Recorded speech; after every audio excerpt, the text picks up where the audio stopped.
Quique, ¿cómo va? ¿Cómo estás, Federico? ¿Bien? Bien, ¿y vos cómo venís? Y acá andamos.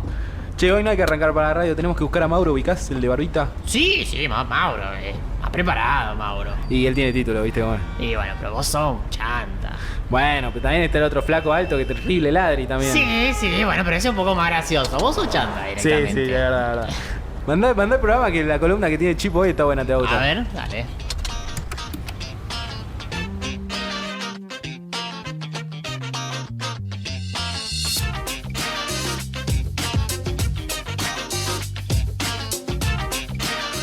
Buenas, ¿cómo les va? ¿Cómo están todos desde el otro lado? Otro viernes, otra mesa, los amigues de siempre, porque bueno, no pudimos conseguir otros. La próxima vamos a tratar de renovar.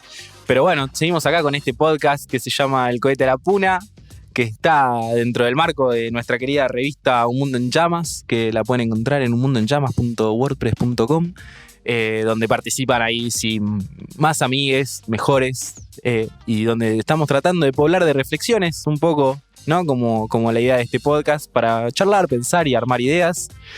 Rápidamente le doy la bienvenida a mis amigues, a los de siempre. Ini, ¿Cómo va? ¿todo bien? Todo bien. Preparado. ¿Trajiste hoy Traje cositas. humo, como siempre, pero humo del bueno esta vez, ¿o no? Traje bocha de humo, Bocha. Saumos y esas cosas. Bueno, Chipo, Querido Flex, querido Ini, un placer. ¿cómo estás? Bien, muy bien, con ganas de charlar. Trajiste ahí cositas también, ¿eh? Opiniones punzantes, Traje ajenas siempre, pero bien, está bueno eso. un par de citas, un par de reflexiones. Tenés citas también, ¿no? Bueno, no importa, vamos a pasar a otro tema rápidamente, lo vamos a sacar a Chipo de esta situación y vamos a presentar también a Leandro, que siempre nos ayuda, Leandro Suárez de la Mota, que siempre está ahí dirigiendo técnicamente esto, así que ya saben, si las cosas salen mal o no les gusta cómo suenan, es @Leandro Suárez, no, ¿cómo es? No sé, no importa, pero síganlo en Instagram, búsquenlo, está. Bueno, ¿vamos a empezar esto o no? ¿Largamos con todo? Atención, tripulación. Frente al apocalipsis tendremos que aterrizar en el único lugar habitable, la Puna. El mundo está en llamas.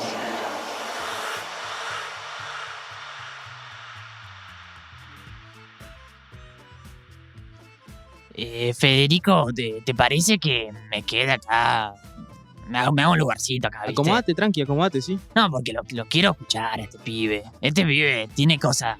¿Sabe o no? Sí, tiene cosas interesantes, ¿viste? No es como el resto del programa que se mandan cada una. Somos unos zurdos, ¿no? Son zurdos, Igual ahora viene a hablar de marxismo, ¿eh? ¿Cómo que va a hablar de marxismo? Pero si el marxismo se terminó, ¿hace cuánto que está vencido el marxismo? No. Lo intentaron por todo el mundo y fracaso más fracaso, muerte más muerte. Fíjate que el que sabe trae marxismo. A ver, bueno, me quedo. Si me enojo, me voy. Van a escuchar un portazo, ¿eh? Gracias, Quique, por escucharnos siempre. Y no sé si me preocupa o me halaga que disfrute mi columna. Sí, no lo sé, todavía no lo he decidido, pero bueno, vamos a hablar. No te preocupes igual por lo del marxismo, que no de Marx que voy a hablar, sino de Gramsci, que es un pensador italiano que introdujo muchas modificaciones a la teoría marxista y a la práctica marxista, y me parece que un poco los gobiernos, las dictaduras comunistas que vos tanto criticaste, no lo escucharon del todo, y por eso me parece que es interesante poder traerlo acá y poder traer algunas de sus ideas al programa. Y yo te diría que hay dos grandes momentos en su obra. Uno que es antes de 1926, que es la etapa de su vida más militante, que militaba en el Partido Comunista Italiano, ¿no? Y una que es después de 1926, que es cuando lo condenan a prisión por su actividad dentro del movimiento de izquierda, ¿no? Y entonces tiene su obra más importante es escrita dentro de la cárcel, y eso es muy interesante, ¿no? Él escribía en cuadernos, tiene sus libros, varios se llaman Cuadernos de Cárcel, y él en ese digamos, en esa situación de reclusión, escribía y leía los pocos libros que podía, que le llevaban, digamos, que le permitían, y con eso, imagínate la cabeza que tenía este tipo para hacer una cosa así, ¿no? Para escribir, no sé cuántos son realmente los cuadernos de cárcel, pero son varios, son miles y miles de páginas que él escribe en una situación de aislamiento total. La muñeca le quedó rota. Y además de eso, además de estos escritos que son políticos, tiene las cartas de cárcel que también están recopiladas y publicadas, las cartas que enviaba a su familia, y realmente cuando uno las lee es tremendo pensar que esa persona escribía en esas condiciones, digamos, realmente tremendo.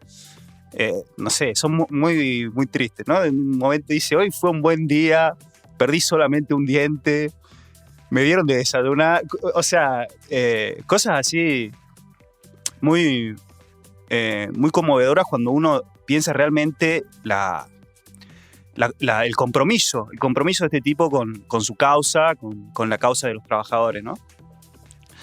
Bueno, perdí un poco el hilo de lo que venía diciendo. Les hablaba de lo que Gramsci significaba para la historia del marxismo. Del enfoque político contra el enfoque económico. Bueno, y esto que les decía, ¿no? del enfoque más político, de poner ese acento en lo que pasa en la superestructura, tomando en cuenta la terminología marxista, fue muy importante para los pensadores latinoamericanos de izquierda que leían a Marx, que Marx escribía en su contexto, ¿no? para Europa, para la Europa post-revolución industrial, y ellos leían a Marx y querían aplicar lo que decía Marx a lo que pasaba en sus realidades nacionales, y no podían, obviamente. Claro, una especie de copy-paste. Claro, y obviamente que no podían, pero además la teoría marxista, y por eso digo que fue uno de los errores de los gobiernos totalitarios, que se denominaron comunistas, ¿no? Porque había la impresión de que esto del marxismo era como una especie de ciencia que se aplicaba 100%, digamos, que iba a suceder, ¿no? Que lo que Marx había dicho era una especie de profecía. Y por supuesto que los latinoamericanos miraban a su alrededor y decían, ¿dónde están los proletarios? Porque acá lo que tenemos son campesinos, son indígenas, son negros, son desocupados, digamos, ¿dónde están los proletarios que van a hacer la revolución? Nosotros siempre, igual con los italianos, nos llevamos bien, ¿no? Como por acá. Bueno, no por nada, Gramsci es del sur de Italia. No por nada, él, bueno, escribe mucho pensando en los campesinos del sur de Italia, y algunos de sus textos más importantes están pensados en ese contexto, con esos campesinos. Que eso también es una característica de la obra de Gramsci que no es fácil de leer, porque las consideraciones teóricas están como esparcidas, digamos, son como frases sueltas, como dentro de análisis que son realmente contextuales. Entonces vos lo tenés que leer y tenés que fumarte lo que pasaba con el Partido de los Campesinos y con los partidos conservadores de Italia y en ese momento, ¿no? Pero bueno, cuando uno logra hacer ese trabajo de recuperar conceptos, de recuperar ideas, es realmente tremendo el potencial de la obra, y como te digo, muy importante para Latinoamérica, que pudo, gracias a esa obra, gracias a esas ideas, empezar a cuestionar la obra de Marx y empezar a producir desde una postura marxista, pero para Latinoamérica. La pregunta que iba a hacer es si esa situación, digamos, de los gobiernos latinoamericanos o los movimientos latinoamericanos que toman a Gramsci pueden y toman a Gramsci por esa cualidad contextual de la obra, digamos, por esa cualidad como, no sé, como moldeable y no tan profética como la de Marx, digamos. Yo diría que sí. De todas maneras, déjame aclarar que lo que digo de Marx está mucho más en los marxistas que en Marx, ¿no? No, desde ya. Es mucho más de la manera que se ha leído a Marx durante mucho tiempo, que no es la manera en que se lo lee hoy, claramente. Quedan igual, ¿no? Sí, siempre quedan los más papistas que el Papa. El cohete a la puna. Un podcast Con más pilotos. que tripulantes. Otro de los puntos importantes para destacar de la vida de Gramsci, que fue muy importante para Latinoamérica también, es esta figura del intelectual militante, que es muy importante para la izquierda, ¿no? Y es propio del marxismo también, pero Gramsci la hizo carne casi como ningún otro. Y el concepto que elaboró para definir esto es la praxis, ¿no? La teoría y la práctica, no vistas como está la teoría por acá y la práctica por allá, y no se tocan, y no tienen mucho que ver una cosa con la otra, sino la praxis, digamos. La teoría y la práctica entendidas como en un mismo movimiento, como alimentándose, como juntas. Y eso lo hizo carne en vida, a tal punto que, como les contaba, Le fue como le fue. estuvo 20 años preso. Y es muy interesante. Hay una especie de mito, ¿no? Que no sé qué tanto de verdad tendrá, pero que dicen que el juez, cuando lo condenó, dijo: bueno, necesitamos que este cerebro deje de funcionar por 10 o 20 años. E incluso así no pudieron detenerlo, No ¿no? lo pudieron frenar. No lo pudieron frenar porque el loco siguió escribiendo como un animal. Quizás fue al revés. Encerrarlo lo incentivó a no hacer otra cosa que escribir. Sí, de todas maneras cortó, ¿no? su actividad militante, que te digo era muy importante y era muy reconocido dentro del Partido Comunista Italiano. Y bueno, siguió él produciendo mucho en medio de la censura. También uno lee los textos, por ejemplo, y cuando habla de Lenin, cuando habla de Trotsky, lo hace con seudónimos o con el primer nombre. Nunca dice Lenin, nunca dice Trotsky, nunca dice Stalin, porque si le llegaban a encontrar esos papeles con esos nombres en la cárcel, se lo iban a censura, digamos, Bueno, yo les traje, más allá de este recorrido por la obra del autor, que a mí me parece interesantísima, les traje un par de frases puntuales que pertenecen al libro Notas sobre Maquiavelo y el Estado moderno, para que las leamos y reflexionemos. Me parece que además de ser dos frases estéticamente hermosas, que bueno, ahora las vamos a repasar un poquito, son muy, muy poderosas para pensar el contexto actual. Bueno, las escuchamos.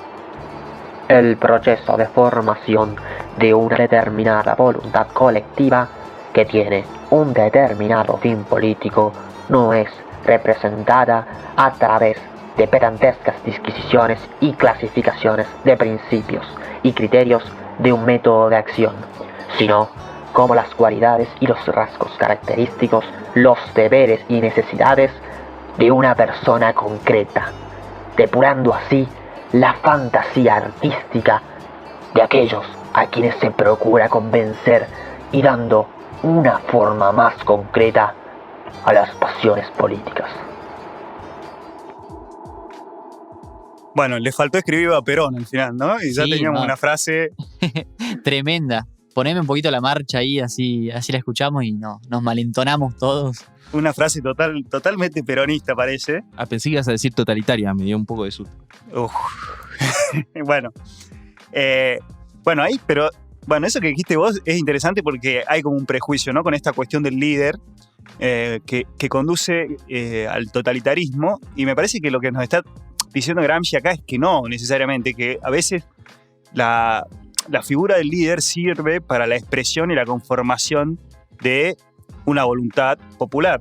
Y que hay más democrático que una voluntad popular, ¿no? Y además es ese juego del huevo y la gallina, ¿no? O sea, si el peronismo existe porque hubo un Perón, o si Perón existe porque había gente que precisaba un peronismo. Claro, porque representó la voluntad popular. Pero acá me parece que lo que estamos viendo, sin perjuicio de decir, bueno, es importante la voluntad popular, pero estamos viendo la importancia del rol del líder. Es como que no hay, justamente no es una cosa que sea primero una cosa y después la otra, primero la voluntad popular, después el líder, sino que hay una relación ahí de mutua influencia, podríamos decir una dialéctica quizás, ¿no? Una cosa influye a la otra y se necesitan. No es que el líder deforma la voluntad colectiva, sino o que la representa acabadamente, sino que se funden en un movimiento, y bueno. Etcétera. Bueno, no, yo pienso también que Sin duda que son dos cosas, digamos, simbióticas y son dos cosas que se necesitan, pero sí me parece que si no hubiésemos tenido la década infame, por ejemplo, yo no sé si el caldo de cultivo para que salga un líder como Perón se iba a dar de la manera que se dio. Si nosotros no veníamos de procesos neoliberales como la dictadura militar y como dictadura cívico-militar y como los 90, no sé si se daba como el caldo de cultivo en la gente para poder bancar un kirchnerismo tampoco. No, claro que no, pero el caldo de cultivo también crea el líder, digamos. Totalmente. Hay que pensar a los líderes no como excepcionalidades históricas, sino como hijos de su tiempo. Totalmente. De su tiempo y de sus circunstancias. Bueno, yo acá quería detenerme en un par de expresiones, ¿no? Esto de, por ejemplo, pedantescas disquisiciones, ¿no? Parece un ataque directo a aquellos intelectuales que reniegan siempre de lo popular, reniegan siempre de las formas que toman las luchas políticas y se refugian en elaboraciones teóricas, se refugian en conceptos acabados. Y bueno, lo que nos está diciendo acá Gramsci es, no son estas cosas, no es eso lo que hace falta para elaborar un movimiento popular, sino que hace falta quizá el calor del vínculo entre un líder y su pueblo, el calor del líder en la plaza con la gente ahí, ¿no? Cantando. Hay una data de barro también, me parece, ¿no? Hay una cuestión medio de ensuciarse un poquito. Cuando uno va a ese calor y ese movimiento, me parece que también los errores, las sobreinterpretaciones, las malas interpretaciones, las desconexiones entre esas dos situaciones embarran un poco más, ¿no? Como, no sé cómo decirlo, el movimiento, si se quiere, pero me parece que es muchísimo más válido y muchísimo más, no sé cómo decirlo, interactivo, ¿no? Como que eso le permite al pueblo justamente poder avanzar en conquista de derechos, cosa que por ahí, si uno se queda en el academicismo o en la teoría, está mucho más difícil, es mucho más inalcanzable para una persona que viene con otro capital cultural, con otro capital, otra trayectoria, si se quiere. Sí, totalmente. Y otra cosa que yo agregaría es eso, es decir, bueno, el conocimiento, también se hace en la práctica, ¿no? No es la academia el único lugar donde se produce conocimiento, el único lugar donde se produce teoría incluso, ¿no? También está en la calle y también está en las manifestaciones y en las plazas. Por eso ponderaba yo la trayectoria de las personas, porque por ahí, no sé, digo, o sea, Beatriz Arlo puede tenerla muy clara en un montón de cosas para poner un intelectual de la derecha vernácula, pero le falta un poco esa lectura, y justamente esa lectura hace que las predicciones que haga Beatriz Arlo en sus columnas normalmente no sean ajustadas a la realidad, sino más bien a su óptica y a su voluntad o a su deseo. Sí, y también este juego, ¿no? También este juego de decir, bueno, en realidad el líder no es aquel que representa de la mejor manera los intereses de un pueblo, sino también es aquel que crea esos intereses, ¿no? Que trae quizás a la esfera de lo político, hace ver algo que no se estaba viendo y el pueblo toma eso como propio. Y por eso, me parece que todos estos matices que estamos introduciendo, ¿no? Acá en lo que sería la relación entre un movimiento y su líder, que son tan propios de Latinoamérica y que tan rápidamente nos sale cuestionarlos a veces, como en el caso de Evo Morales, por ejemplo, es otro caso paradigmático, cuando decimos, por ejemplo, ¿por qué Evo no fomentó la candidatura de otra persona de su partido? Al final los personalismos políticos latinoamericanos siempre terminan cagando los movimientos. Bueno. Y esa cuestión también como que la democracia tiene que ver con una movilidad en el poder, como esa agilidad de un día gobierna otro día, y eso es democracia, y en realidad me parece que no. Hay democracia también en la identificación de un pueblo con un líder, digamos. Eso también es profundamente democrático. Si no, también pensemos, para poner un ejemplo histórico, pensemos en los caudillos de la historia argentina, ¿no? Y de la relación que tenían con la gente de su provincia y cómo los movilizaban. Y eso también hace la política, y no es un fenómeno a despreciar Porque están los que dicen, no. Bueno, la política en el Parlamento, la política en el Congreso, y hay que ser racionales, y hay que ser medidos, y hay que comprometerse con los intereses de todos. Bueno, todo eso está muy bien. De alguna manera todo eso está muy bien.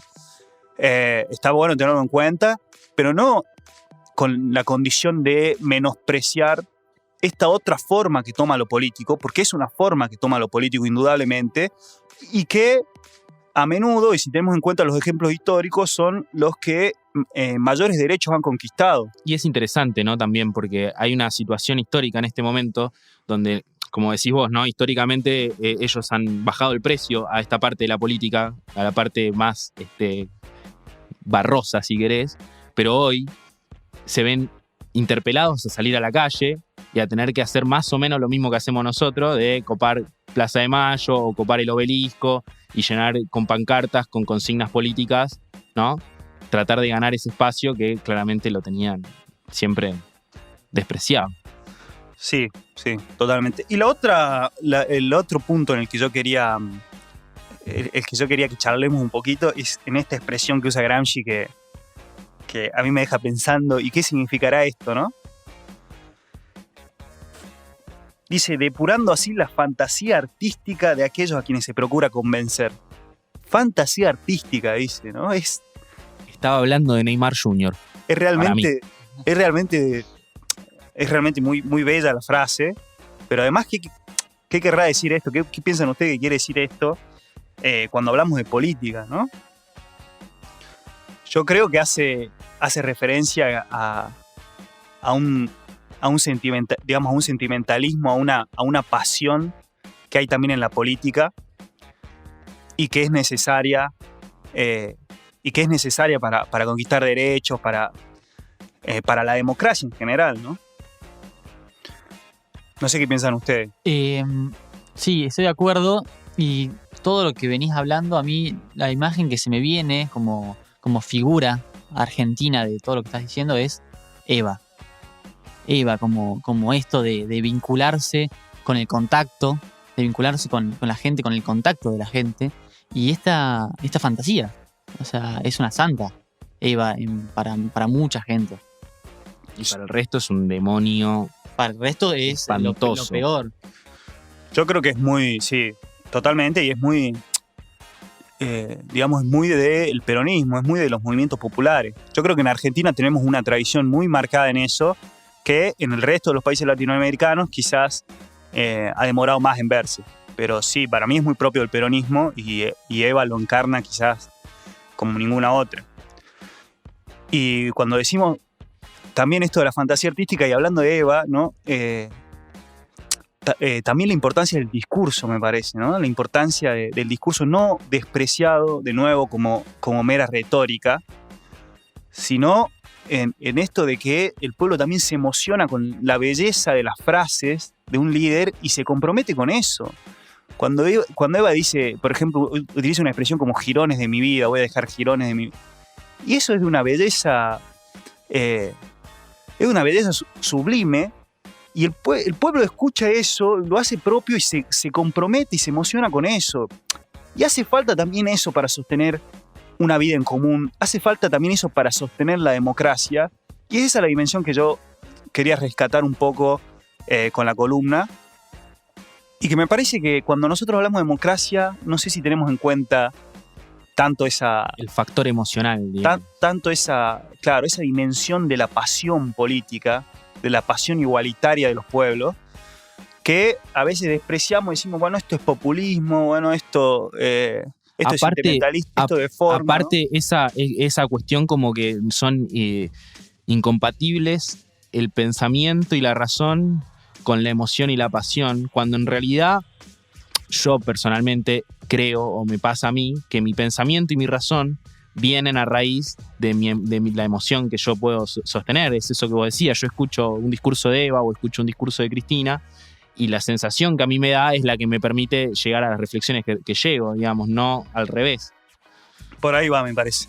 Por ahí totalmente va y ahí también apunta con eso que decíamos antes de las pedantescas disquisiciones de principio, que quizás acá parecen relegadas a un segundo plano por ¿no? Esa pasión que después, o esa pasión que hace también a la reflexión, que hace también a la convicción, que hace también a la política.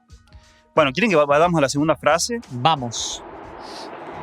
El príncipe de Maquiavelo podría ser estudiado como una ejemplificación histórica del mito soreliano, es decir, como una ideología política que no se presente como una fría utopía, ni como una argumentación doctrinaria, sino como una fantasía concreta que actuar sobre un pueblo pulverizado para suscitar y organizar una voluntad colectiva.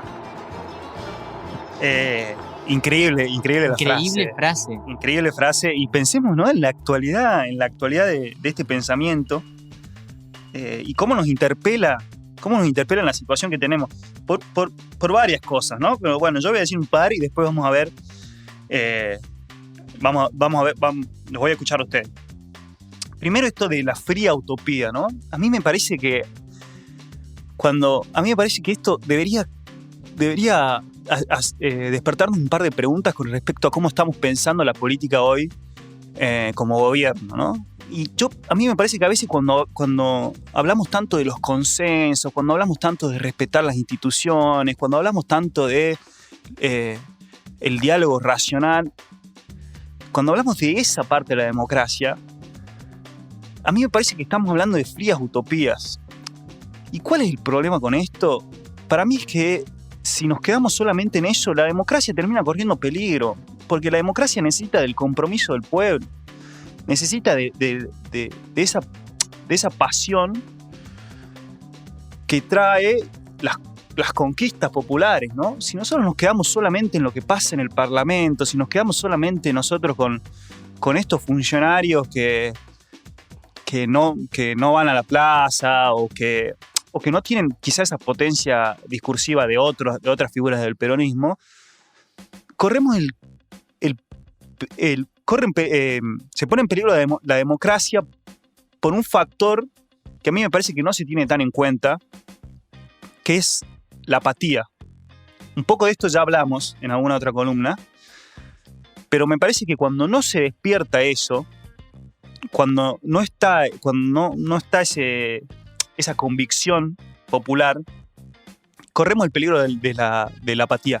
Mucho se habla del peligro de los líderes para las democracias, y con razón, ¿no? Con razón, yo creo que con razón, porque hay que tener en cuenta eso, pero poco se habla del peligro de la apatía, de qué pasa cuando seguimos postergando los intereses de los pueblos en orden a tener un balance fiscal. Una macroeconomía ordenada, seguridad jurídica, ¿no? ¿Qué pasa cuando...? Yo pensaba dos cosas, perdón, ¿no? La primera, el disparador que me dio a mí esta frase fue una carta que le escribe Pablo Yonto, el periodista que era de izquierda, cuando se muere Néstor Kirchner, donde dice: a vos que te criticamos siempre desde lo utópicamente correcto, corriéndolo por izquierda, hablando de la escena donde él baja los cuadros, ¿no? Y me parece que es un poco eso, ¿no? Es nuclear justamente la utopía con la praxis.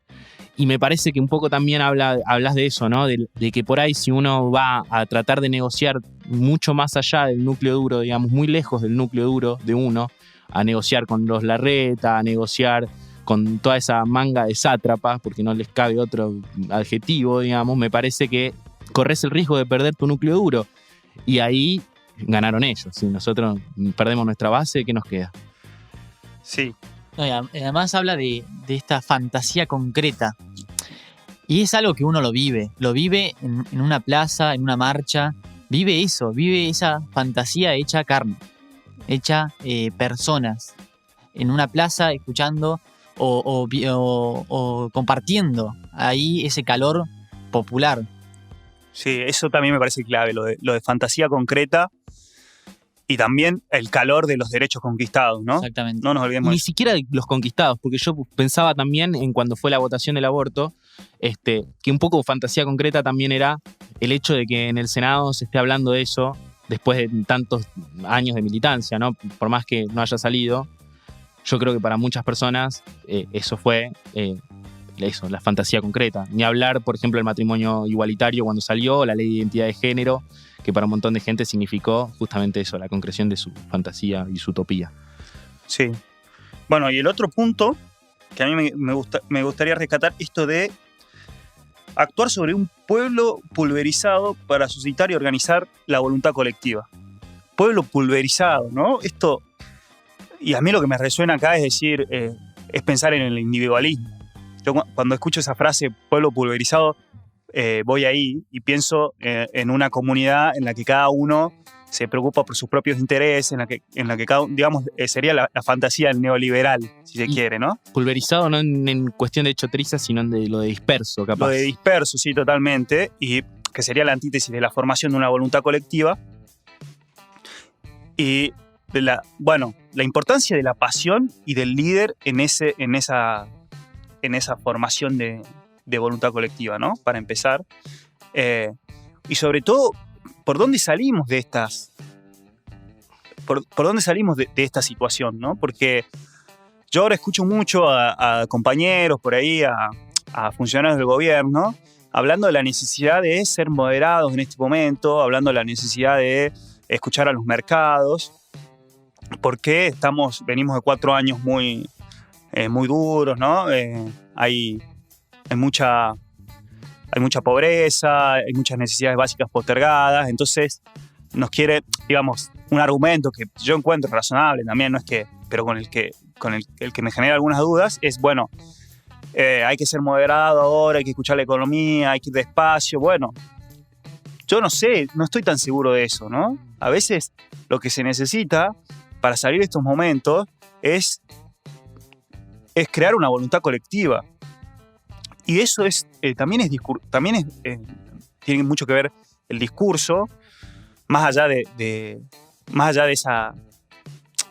ese prejuicio sobre la retórica, digamos, tiene que ver mucho el discurso y tiene que ver mucho conquistar derechos, porque si no, también corre peligro la institucionalidad en este sentido. ¿Por qué? ¿No?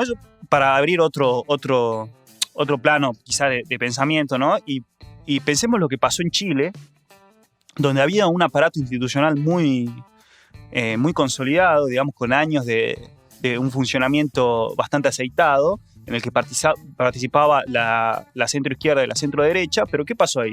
Se olvidaron del pueblo. Y años después estalló un movimiento social que dio por tierra a ese sistema institucional, y ahora estamos hablando de una reforma constitucional, de una asamblea constituyente, ¿no? Y unas calles prendidas a fuego. Unas calles prendidas a fuego. Entonces, los institucionalistas se olvidan de la importancia de conquistar derechos para ganar la adhesión del pueblo. Un fenómeno que acá para mí grafica el radicalismo de una manera excepcional. Un partido que nace desde la voluntad popular, un partido que venía con unos valores que tenían mucho que ver con esto que vos estás diciendo, y que a medida que fue pasando el tiempo, cada vez se fue alejando más de eso y fue más defensora de la aristocracia argentina, ¿no? Y hoy está directamente en el partido, en el frente más reaccionario que hay en la Argentina hoy, digamos. Sí, totalmente de acuerdo. Me parece que lo que más me gustó de tu columna es que a Quique le cerró el orto, porque se quedó callado la boca, no sé. Sí, yo no escuché el portazo, pero... ¿Se quedó dormido? No sé. Con nuestro cohete iremos hasta la extraña puna.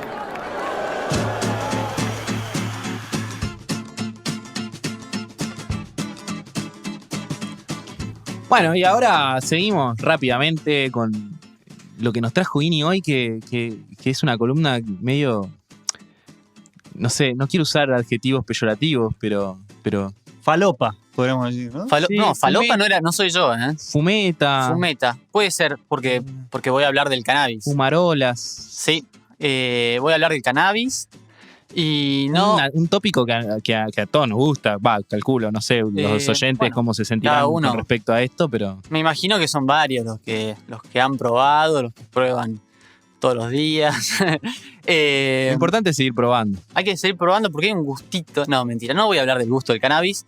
Lo que sí voy a hablar es de algo que quizás no es una relación común que hagamos, pero existe una relación entre el cannabis y el cristianismo. ¿Qué? Bueno, uno dirá que la relación que existe es de confrontación. O sea, el cristianismo no acepta el cannabis y prácticamente lo condena. Pero si es una plantita del Señor. Exactamente. Es una plantita del Señor. Tanto así que aparece en la Biblia la palabra cannabis, aparece el uso del cannabis. No te puedo creer que Jesús era porrero, me muero. No, capaz era Mefistófeles, no sé. Sí, Jesús ha tenido contacto con el cannabis. Ah, bueno. Bastante contacto. Se me cayó un ídolo. O sea, bueno, a mí me hizo respetar mucho Yo siempre respeté mucho a Jesús, quiero aclarar. Pero ahora le tengo otro aprecio. Bueno, Empecé a ir a la iglesia y a partir de esto... empecé y fumado. Ahora, No, bueno, basta. La idea no es bardear a la religión, no es bardear a Jesús, sino contar algunas curiosidades que aparecen en la Biblia que bueno, y hay muchos que creen en el cristianismo que quizás se les saltó esta parte. ¿Por qué? Porque la misma Biblia ha cambiado también parte de sus palabras. como el discurso siempre, ¿no? Como el discurso. Claro, bueno, hay una antropóloga que se llama Zula Bennett, una antropóloga polaca, que estudia mucho la historia del judaísmo y estudios de religiosidad, y encuentra una palabra que se pone a investigar, que es una palabra que es Kanech Bosem, del hebreo, que es la raíz de la palabra griega cannabis, que es cannabis. Esta palabra, Kanech Bosem, aparece en un punto clave en la Biblia. No aparece esparcida como una más de las hierbas que hay en el mundo, sino aparece en el Éxodo 30, 22, 25, que es, para los que saben de la Biblia, casi hay algún cura, un monaguillo o alguien que nos está escuchando que sabe el tema, puede buscarlo. Hay un momento donde Dios aparece, se presenta en un arbusto en llamas y le habla a Moisés.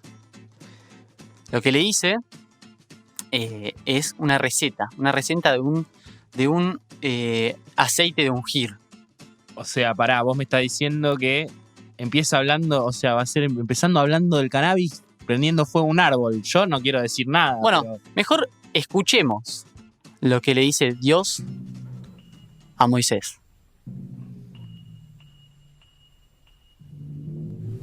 Toma las siguientes especias finas: 6 kilos de mirra líquida, 3 kilos de canela aromática, 3 kilos de Kanech Bosem, 6 kilos de casia y 4 litros de aceite de oliva.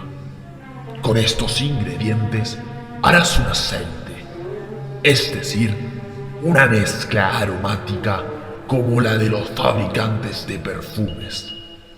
Este será el aceite de la unción sagrada.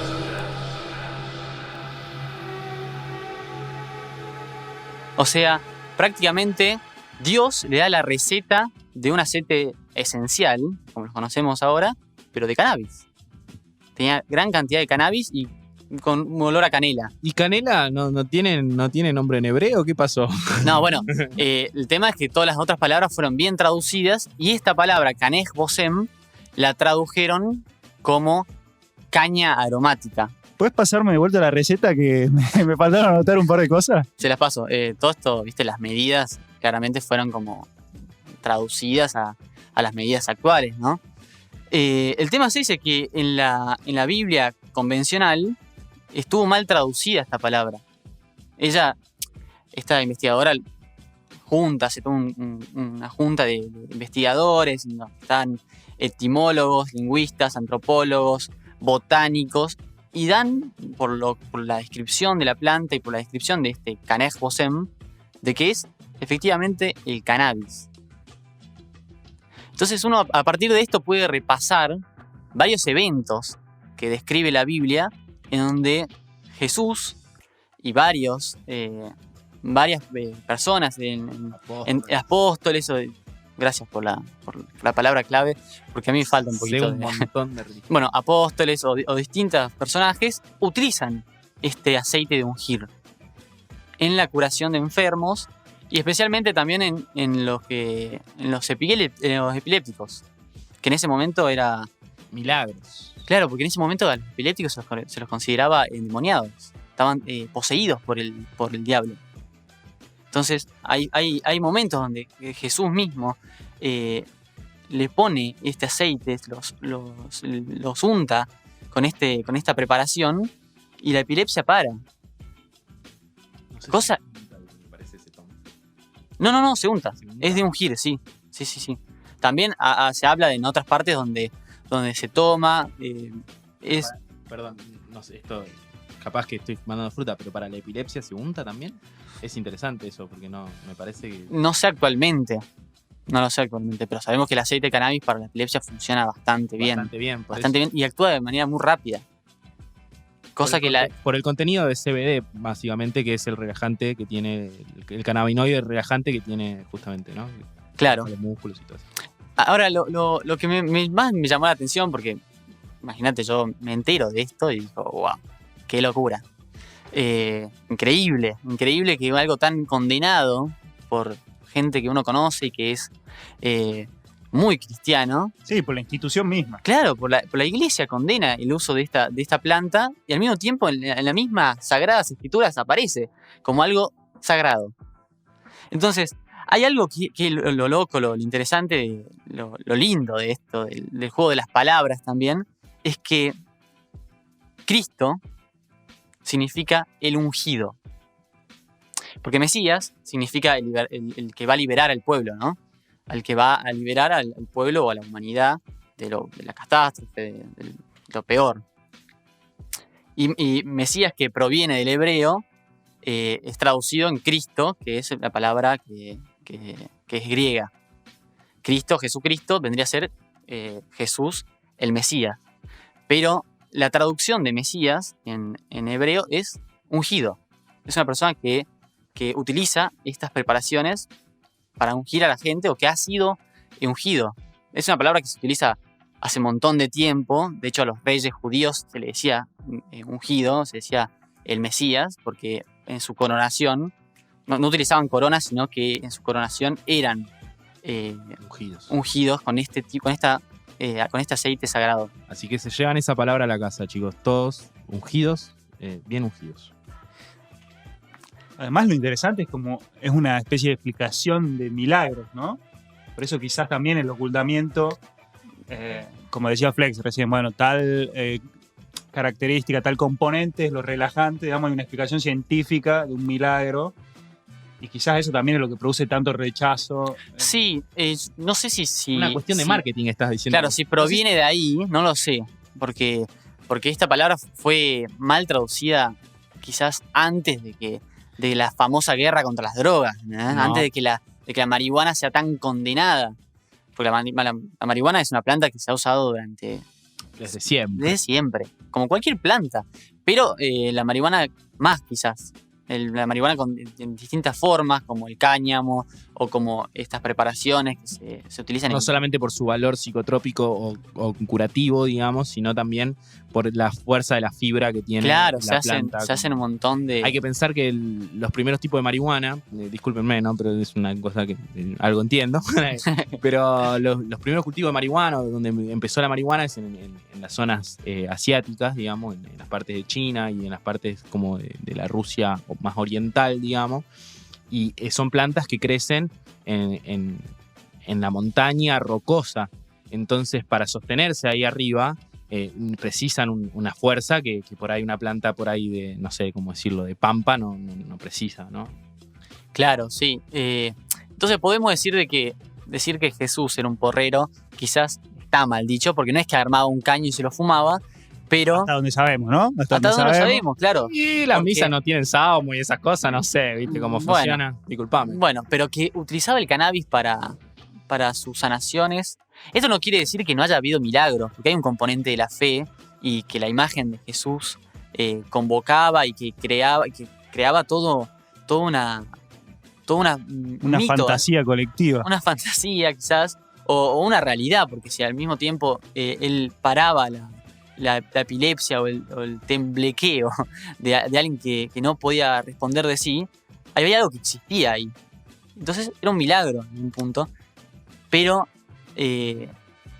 estaba ayudado también de estas sustancias naturales, porque Jesús entendía de que la naturaleza nos brinda cosas. Claro, el milagro no es usar la marihuana para sanar una epilepsia, sino que exista una planta que pueda sanar la epilepsia. Claro, porque los cristianos creen en que las plantas han sido creadas por Dios. Dios creó el mundo. Entonces, ¿por qué no usar la creación de Dios? Más cuando Dios mismo nos aparece en un arbusto en llamas y nos cuenta de un aceite sagrado. ¿Por qué no utilizarlo? Tal cual es. Qué red social rara igual, ¿no? La que manejó un cerezo en llamas me parece como, ¿no? Bueno, sí, qué sé yo. Es un poco de fumeta ver Y un arbusto, un arbusto en llamas. Sentarte pero... a charlar con un cerezo en llamas es jodido, digo. O sea, Sí. vos te sentás ahí y, bueno, está bien, qué sé yo. Vale.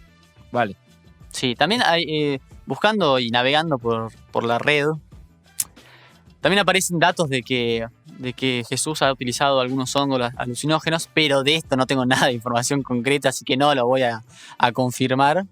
Pero bueno. La investigación, perdón que te pregunte, Ini, esta de la antropóloga polaca, ¿está recopilada en algún libro? Sí, ¿La hay, podemos encontrar en algún lugar? Ella se llama, lo repito, Sula Bennett. Tiene un libro que se llama Sexo, Drogas y Violencia en la Biblia, y hace todo un recopilado de distintos, desconstruir algunos de estos pasajes. Sexo, drogas y rock and roll en la Biblia Más o menos. era un Sí. buen título. Después tiene otro libro que se llama, que ahora no lo tengo el título exacto, pero se llama algo así como Jesús era un drogón, algo así como fue una pregunta parecido a eso, ¿no? Y después hay un libro que es buenísimo de Fernando Soriano que se llama Marihuana de Belgrano a las copas canábicas. Y está buenísimo, se lo recomiendo.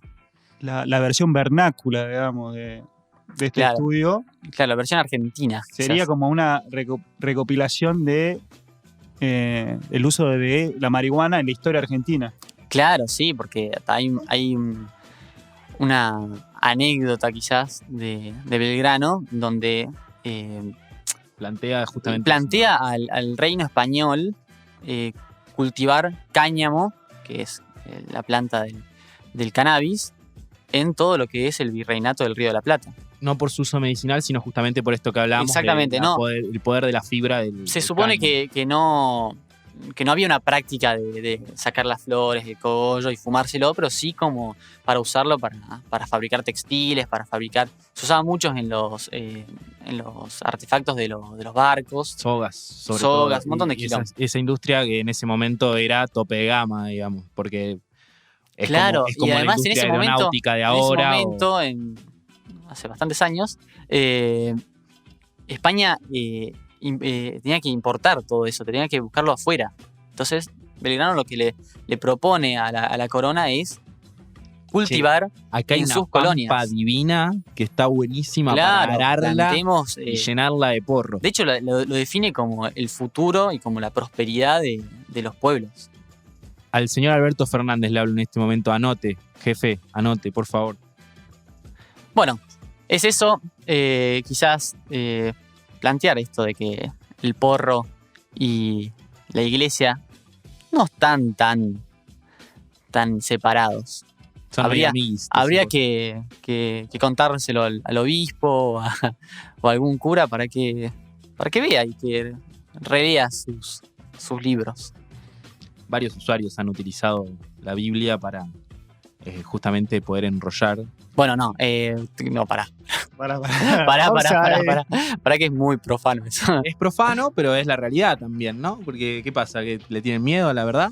Pero bueno, también, ¿no? En la iglesia también se usa mucho el vino. Entonces no es tan extraño pensar en las propiedades de otras sustancias también, ¿no? No es tan loco, no es que estamos diciendo... Y no, yo qué sé yo, no sé, a mí me parece que son prácticas que se han usado hace un montón de tiempo. Esto de preparar algún tipo de menjunje con hierbas es algo que se usó siempre. Pensar que de repente ahora, porque hay una ley que lo prohíbe, no se puede usar más y se pierde esa práctica, es absurdo en muchos sentidos.